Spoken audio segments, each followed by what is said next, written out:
मणि की वजह से हमारे ऊपर कलंक लगा है। जामवंत जी बोले ले जाओ भगवान, लेकिन कोरी मणि मत लेके जाओ। ठाकुर जी बोले तो? बोले हाथ आगे करो। भगवान ने हाथ आगे किया तो जामवंत जी भीतर गए, अपनी बेटी को लेकर के आए और अपनी बेटी का हाथ ठाकुर जी के हाथ में रख दिया। बोले भगवान मेरी पुत्री को स्वीकार करो।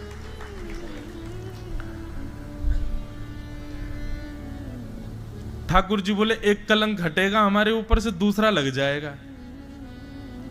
और कलंक क्या लगेगा? बोले भगवान को मानव कम पड़ गए थे जो भालू की बेटी से ब्याया है। थोड़ा तो विचार करो जामवंत जी। बोले जो ये विचार करना, मर्यादा वर्यादा सब कहीं त्रेता में, अब तो आप लीला पुरुषोत्तम हो।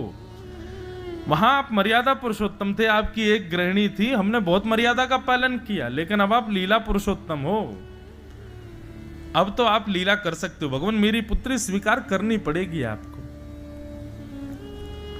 और भगवान ने जामवती जी के साथ में दूसरा विवाह किया।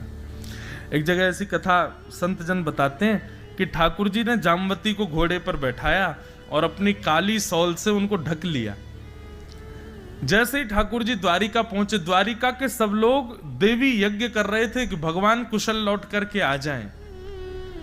छुप करके ठाकुर जी सीधे रुक्मणी जी के कक्ष में गए और वहां जामवती जी को बैठा करके बाहर आ गए। रुक्मणी जी ने जैसे ही देखा ठाकुर जी कक्ष से निकले हैं, रुक्मणी जी प्रसन्न हो गए। बोले आपको तो पूरी दुनिया ढूंढ रही है, आप मेरे कक्ष से बाहर आए? बोले मैं अभी अभी आया हूं।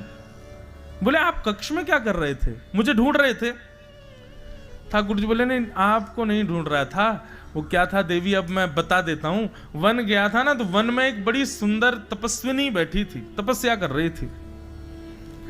हमने उससे पूछा कि भाई तुम किस लिए तपस्या कर रही हो? तो उसने कहा हम द्वारिकाधीश से ब्याह करने के लिए तपस्या कर रहे हैं।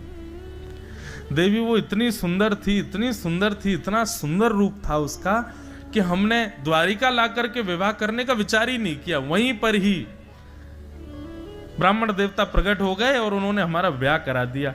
तो हम उसको लेके आए। जब तक उसका कक्ष नहीं बनेगा तब तक तुम्हारे कक्ष में रहेगी वो। रुक्मणी जी कितना सहे बेचारी।